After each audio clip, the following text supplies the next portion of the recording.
Branch Davidians. In 1981, Vernon Howell joined an offshoot of the Davidian Seventh-day Adventists in Waco, Texas, called the Branch Davidians. By 1990, Howell changed his name to David Koresh and became their leader. David Koresh was a monster. He was a highly unstable, self-proclaimed Messiah who used the Bible and used scriptures as a weapon. When Jim Jones was in Guyana, he was claiming to work miracles.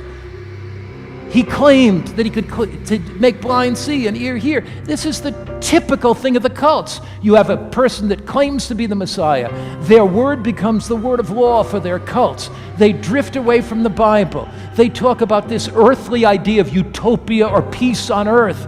And they claim, contrary to the Bible, that they can work miracles. But look, here is a picture from CNN News of those who drank of this poison and died. The Bible is our safety. Jesus is our Messiah. Okay. Listen, we have a good one tonight. We have a good one today. We have a good one this evening. We're going to be talking about cults. How to identify cults. I'm gonna leave a link in the description of this sermon here. I'm gonna make some reference to it as well, share some thoughts at the end. But I'll tell you what, this video is coming from Watch Mojo, the one we're gonna be reacting to. I'm gonna put a link in the description below so you can give them some credit as well. They got a lot of stuff going on there. It's 25 something million subscribers they got. So they've done their homework. So we're gonna take a listen to this because there's a lot of discussion about cults. There's a lot of false claims about Seventh-day Adventists being cults, and I'm gonna sit here to address what cults are. Look at the behaviors of cults, identities of cults, and I can tell you when you compare what these identities are to the Adventist church, you do not see a cult. That's not what you see. Now, are there people within the Adventist church or outside of Adventist church who claims to be Seventh-day Adventists who might be behaving like cults? Are they ministers who might be doing stuff like this? Oh, I'm sure that's happening. Okay, there's always extremists and radicals among us, right? But that doesn't necessarily mean the church as a whole is a cult. Okay, so there's no such thing. So we're going to take a listen to that. So here are 10 killer cults. Listen to this. You should know about. This is serious business right here. Anyway, friends, link in the description below. Once again, like and subscribe to the page. Click the bell icon for more. Let's take a listen. What happened in Jonestown was murder. That's my experience. That's my belief. Welcome to Watch Mojo, and today we're discussing 10 killer cults you should know about. I tried to actually embrace the lifestyle of being a vampire. And being so young, my mind latched onto it so deeply. For this list, we'll be looking at some of the most dangerous religious sects in history. We won't be including instances where people took their own lives, unless murders were also involved. Have you heard of all of these cults? Let us know in the comments. Order of the Solar Temple. Obsessed with secrecy, they blurred their faces in this video they made.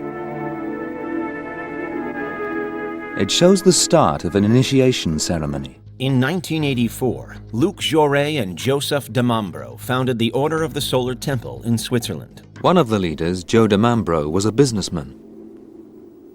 The other, Luc Jouret, a doctor. Their practices were allegedly inspired by the teachings of the Hermetic Order of the Golden Dawn and Ordo Templi Orientis, as well as Christianity's Knights Templar. Like many cults, they believed in the fast-approaching Second Coming of Christ, or the Solar God King. At its height, it boasted over 1,000 members in Canada, France, and Switzerland. In September 1994, de Mambro ordered followers in Quebec to kill fellow members Antonio and Nikki Robinson Dutoit, along with their young son, who he accused of being the Antichrist. Then, in October, 53 OTS members in Switzerland died by being poisoned, shot, or smothered with plastic bags, some voluntarily, others involuntarily. By 1997, 21 more members died in France and Quebec. What really happened to the Solar Temple may always remain a mystery. Did 69 people take their own lives? Or is there a more sinister story still to be told? Los Narcosanicos. In the 1980s and 90s, Matamoros, Mexico was home to a drug-smuggling satanic cult headed by Adolfo Constanzo and Sarah Aldredi, whose beliefs were a mix of religions, mainly Palo Mayombe and Santeria. We were dealing with people that believed in human sacrifices. We were dealing with people that had to me, just had no heart. The cult performed and sold magical good luck and protection spells to drug cartels and other wealthy, powerful figures. Constanzo believed the spells would be stronger using live human sacrifices rather than animals and bones collected from graves. They ritualistically killed rival cartel members as well as strangers, and on March 13, 1989, they abducted American college student Mark Kilroy. He wrapped heavy duct tape around his eyes and forehead and face and his head. They assured him that he was not going to be harmed. Among the discoveries at Costanzo's desert ranch home were weapons, drugs, and 15 corpses, though it's suspected there were many more victims. The media dubbed them Narcosanicos, or satanic drug dealers. There's a group of Satanists who believe that the souls of their dead would protect their drug smuggling. The Vampire Clan. On the night of November 25, 1996, 4 teenagers from Murray, Kentucky, Dana Cooper, Scott Anderson, Charity Kesey, and Roderick Farrell, went to Eustis, Florida, and killed Richard and Naomi Ruth Wendorf in what was described as a ritual vampire slaying. The couple's daughter, Heather, allegedly told Farrell, who believed that he was a 500-year-old vampire, that she was mistreated by her parents. And hours before their death, she was initiated into their blood-drinking vampire clan. While Farrell and Anderson entered the home, Farrell alone attacked Mr. Wendorf while he was asleep, beating him to death with a crowbar. When his wife walked in on the grisly scene, she met the same fate. A troubled and disturbed youth cannot serve as an excuse for cold-blooded, premeditated murder. Heather was never charged, but the others were convicted of first and third-degree murder. Farrell was sentenced to death at just 17, becoming the nation's youngest death row inmate. His sentence was later reduced to life in prison. The electric chair has always been a main icon in the darker way of life. The Chicago Ripper Crew. In the early 1980s, Chicago had a series of abductions and ritualistic murders committed by a 4-man cult led by Robin Gecht, who, oddly enough, once worked for serial killer John Wayne Gacy. Some of these crime scenes were really, truly horrific, even for seasoned police officers. In October 1982, 2 young women who survived horrific encounters with the crew were able to identify their attackers, leading to the arrest of Gecht and Edward Spreitzer that month, and brothers Andrew and Thomas Cocorales in November. All but Gecht confessed to abducting and performing unspeakable acts on more than a dozen women before killing them. My entire police career, I've never heard of such a crime and cruelty to a human being that anyone could inflict. Spreitzer was also charged with an unrelated shooting of 2 men. He and Gecht will be in prison for life, while Andrew was executed in 1999. Shockingly, Thomas was released in 2019. They want to see me back behind the bars, permanently. But they got to deal with it. I'm out. The Kirtland cult. After Missouri native Jeffrey Lundgren was excommunicated from the Reorganized Church of Jesus Christ of Latter-day Saints, or RLDS, in 1988, he started his own radicalized sect. As they were allegedly preparing for the Second Coming, Lundgren declared that the Avery family were disloyal and spiritually unclean. On April 17, 1989, Dennis and Cheryl Avery and their 3 daughters were invited over for dinner. Lundgren shot and killed all 5 of them in a barn and then left their bodies in a pit. I was constrained by the Spirit, and it was undeniable that it was time to begin to clean house. It wasn't until January 1990 that Lundgren and his family were found and arrested. That year, he was convicted of 5 counts of murder and kidnapping and sentenced to death. He was executed by lethal injection in October 2006. The Fall River Cult. They worship the devil when you have seances with skulls in the middle of the floor, candles, spoken tongues. As satanic panic swept the nation in the late 70s and early 80s, 3 young women, Doreen Levesque, Barbara Raposa, and Karen Marsden, were ritualistically murdered in Fall River, Massachusetts. It has also been revealed that her murder was a ritualistic killing tied to a satanic cult that exists among prostitutes and pimps in Fall River. All 3 were sex workers tied to a satanic cult, allegedly led by local pimp Carl Drew. Robin Murphy testified that Drew made her kill Marsden as a sacrifice to the devil. Robin says Carl Drew forced all of these women to worship Satan and used it as a mechanism to control their money, their take. Murphy also accused fellow cult member Andrew Malte of killing Raposa, his girlfriend, for which he was found guilty. Drew was sentenced to life for Marsden's murder. For testifying, Murphy was charged with second-degree murder and given life with the possibility of parole. As of November 2022, no one has been charged with Levesque's murder. Aum Shinrikyo. Founded by Shoko Asahara in 1987, Aum Shinrikyo, a yoga class turned doomsday cult, mixed various religious beliefs, including Buddhism, Hinduism, and Christianity. A blind mystic, Asahara had leveraged his intense personal charisma into massive wealth, creating a religious empire worth $1 billion. Asahara's thousands of followers believed he possessed godlike powers like mind control and healing. Once Asahara allegedly prophesied the end of the world, the cult stockpiled weapons and manufactured drugs, made political assassination attempts and chemical weapons attacks, though some were unsuccessful. They carried out the murder of a fleeing member, as well as the murders of anti-cult lawyer Satsumi Sakamoto and his family. In March 1995, Aum was behind the fatal Tokyo subway sarin attack, which killed 13 people and injured over 5,000 others. A doomsday cult called Aum Shinrikyo had placed the gas in 5 train cars during the morning rush hour. Asahara and 12 of his followers were executed in July 2018. These criminal acts were systematic and planned. The incidents were unprecedented and extremely atrocious, and should never be repeated in future. The Branch Davidians. In 1981, Vernon Howell joined an offshoot of the Davidian Seventh-day Adventists in Waco, Texas, called the Branch Davidians. By 1990, Howell changed his name to David Koresh and became their leader. David Koresh was a monster.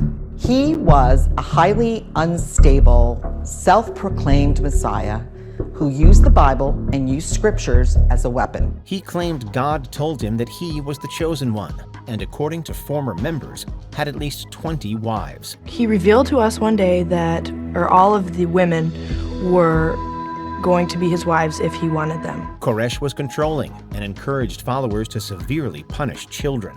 He constantly preached about the impending apocalypse and stockpiled a large number of firearms and ammunition.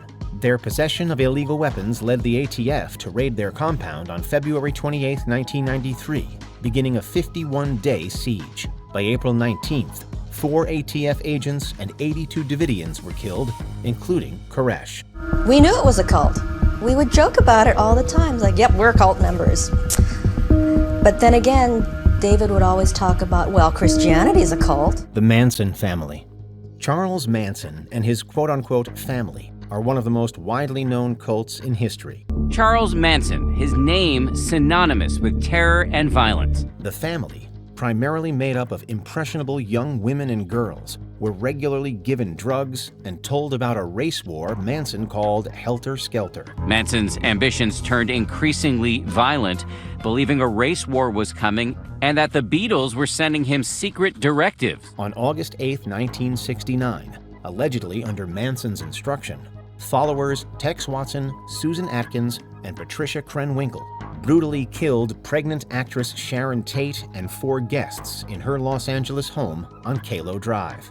The next night, Manson had Leslie Van Houten join Watson and Krenwinkel in murdering Lino and Rosemary LaBianca. What I remember most was they were like almost proud of what they had done for Charlie. At both scenes, victims' blood was used to write sayings like "death to pigs" to implicate the Black Panthers. Family members were famously convicted of murder along with their leader.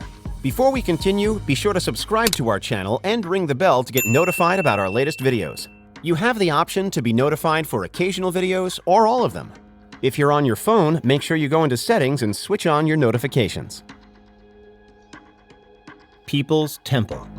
Jim Jones established the People's Temple in the 1950s, and by the 1970s, he had amassed thousands of followers. Some people see great deal of God in my body. He got you so far in, If you believe in me, you couldn't imagine getting out. On the surface, Jones was an advocate for racial equality and social change, but soon people realized he was manipulative, power-hungry, and cruel. In 1978, some moved from California to the Guyanese compound named Jonestown, a place their leader claimed was a utopia. Every single person that joined People's Temple, every single one, they were so good. They wanted something better. On November 17th, Congressman Leo Ryan and a group of journalists came to investigate alleged mistreatment. The next day, over 900 people died after ingesting cyanide-laced Flavor Aid, with some being shot for resisting, including Ryan and members who tried to leave. Many were injected with cyanide against their will, including hundreds of children. What happened in Jonestown was murder. That's my experience. That's my belief. Powerful. Wow. This is disturbing, isn't it? To say the least, disturbing. These are what some of these killer cults, how they behaved. Now, we have some that are mild, easier to get along with, but we have the extreme versions as well. But I think some of the characteristics that we find are very similar. Listen to this video. I got a couple characteristics that I feel like sharing. Many of the cult's leaders, they are very much obsessed with last day events. They're very strong on interpreting Bible prophecy as if the end of the world is going to happen any moment now. There is that aspect to it. The other thing that you also notice, there is this one leader that they look up to. He's almost deified. He's like a god. So there has to be a living leader who believes strongly in Bible prophecy, who believes the book of Revelation is happening as we speak, which I agree.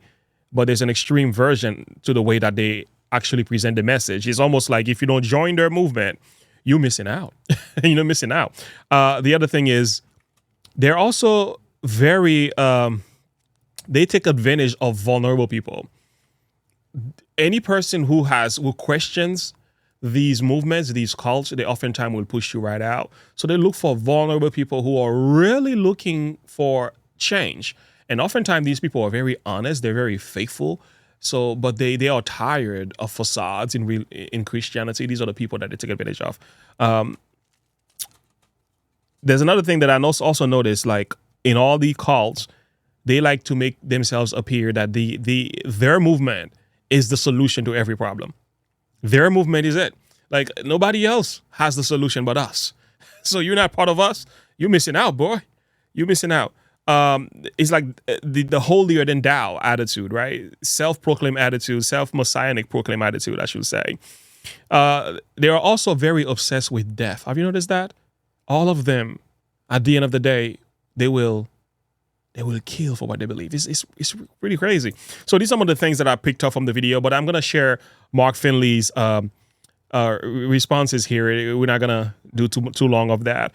I'm going to share 4 main aspects of that. I'm going to then share number 5. He shared 5 ways to identify a cult. This is actually a really good video to listen to because Mark Finley goes in there and exposes 5 different facts about cult-like behaviors. And I think it's good to listen to. I'm going to put a link in the description below so you can take a listen to that. So the first thing he says here is he exposes how the cult leader is like, he becomes like the cult's messiah in a sense. Let's take a listen. He can deceive millions. So here are 5 ways to identify a cult. Number 1, cults have a single powerful leader who becomes the cult's messiah. Now, that's the first thing. That's key. Now, let's move on to number 23 minutes in about 13 seconds. Okay, so listen to the next thing. This is a second fact about a cult that Elder Mark Finley exposes. Place of Jesus. Here's the second identification of a cult. Cults substitute human teachings for God's word. Boom. I mean, it's just the way they do it. The next thing you're going to see, and oftentimes it's not always that they reject the word of God, but they have they can also have extreme interpretation to certain prophecies. I've seen like people taking biblical passages that are very much basic understanding, and they will almost insert like a symbolism into those texts. They will take a parable and they will insert like revelation versions of symbolic interpretation into the parable, and they will turn that parable into something apocalyptic. I was like, yo, the parable is explained by Jesus already, but they will give you a new interpretation. So these are things I've noticed. Now here's the third thing. Identify a cult. Here's point number 3. Cults manipulate minds. They coerce members into submission. Cruel. That's exactly what they do. And they actually use Bible prophecy to do this. Like they will use Bible prophecy to do this. And cults like to also make it look like everybody else are evil but us. Every other religious movement, every organizations are bad, but you need to come and follow our movement. We are the good guys. They are bad. I am holier than thou. And there is that main leader who speaks for the cult. This is actually very problematic. Actually, this is happening in the Adventist church. Oh, it's happening. Oh, yes, it is. I can tell you a number of movements that are actually doing this, but I'm not here to spend time doing that. I can tell you a number of them. They're all over Facebook, by the way. We love listening to these guys, but they're cults. They're literally pushing cult-like behaviors. But anyway, let's move on. Here is the one more thing. Listen to what he says next. Second coming of Christ as their hope. Here's the fourth way to identify a cult. This is one of the most deceptive. Cults claim to work miracles. Mm-hmm. A lot of that is also part of the cult-like behaviors. And again, so if you want this, I'm gonna put a link in the description below. I'm gonna be nice and share that with you. So this is the sermon note for what he was preaching about. So just in case if you want that, it's gonna be in the description. I'm gonna put just the link. How do I identify a cult? So he went through 5 of them. So I only went to number 4. Here's the first thing. Is like cult usually have one powerful person who becomes the cult's messiah and even the source of salvation. So there you have it. Instead of Jesus, it becomes about the man. The second thing, a cult leader teachings becomes absolute truth. They take place the word of God. Their interpretation becomes the only way you're supposed to read the Bible. Each cult uses pressure tactics to coerce members into submission. Exactly. Each cult denies the central truth of the gospel that Jesus is the divine Son of God. Each cult also do what? They urge their converts to leave their family members. And he also spoke about how cults work miracles and everything. They at least make the claim that they work miracles. So these are things you can also keep in mind. Like I've said earlier, is like cults also like to use they use and abuse Bible prophecy. They go into far extreme interpretation of certain biblical texts, and they have this death cult behavior. They're obsessed with death. They're obsessed with death, and they're always consistently telling people, "You're gonna die. You're gonna die. You're gonna die." And eventually they cause the people to commit suicide or they go after their own people. There is that extreme version of it. So if I were to look at the Seventh Adventist Church, do I think we made these criterias? I don't think so. Not a single one. But I do think there are some within, some who actually left us, who stepped out of the faith, just like David Koresh. And there are some of these modern day David Koresh. They're not as extremists, but they are very occultic in their behavior. They're not as, it takes a little bit they're somewhat covert with it, but if you're paying attention carefully, you examine them long enough, you can actually see some of these behaviors. I mean, no way saying they're all bad people. I'm not saying that some of them don't believe in God. They're not always telling some things about you. But when you actually examine these characteristics among many people who are preaching, teaching, they use and abuse Bible prophecy. They use and abuse Ellen White. And they're always condemning the church. And there's like this single leader who sits on the throne. He gets to dictate about everything that's going on. There is really not any level of responsibility or accountability. Nobody can challenge him. He's the speaker every day, every Sabbath, and everybody has to listen to him. And there is that movement. They look to him as if he's a god. That's happening among Seventh-day Adventists, but it's happening more along the lines of those that are outside of the organized body. I had noticed it. I've listened to their messages, and I can tell you they do exist. But the Adventist Church as an organized movement is not a cult. And also be aware, not every person that is outside of the Adventist movement or who are part of independent ministries or cult. I don't believe that. Some of them are very solid in their belief. So I've listened to a number of ministries that I said are not part of the conference. I'm like, I wish, the men in the conference will speak like this, But I'm very careful following certain group of people with the one leader at the head, speaking for everybody else. His style, his mannerism, his interpretation is the way that the rest of the body thinks. I'm like, I don't think so, buddy. Give me Jesus. Anyway, much more could be said. Finley, once again, is correct, man. You gotta be careful with these people. You gotta be very thoughtful and be aware of their behaviors as well. The gospel, beware. If any religious leader discards biblical principles, beware.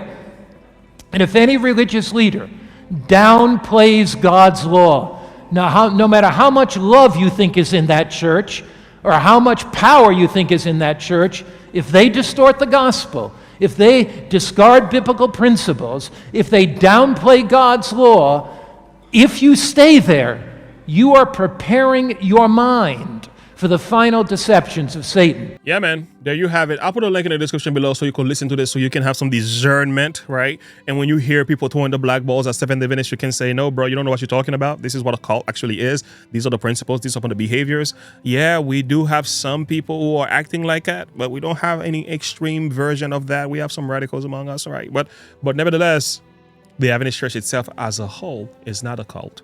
We can denounce that, push that to the side. It doesn't fit. It's a fake label.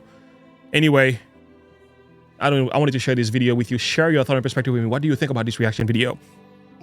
If you like what you heard, make sure you like, subscribe, and share this video. Let's have a conversation below. Comment below. Until next time, have a good one.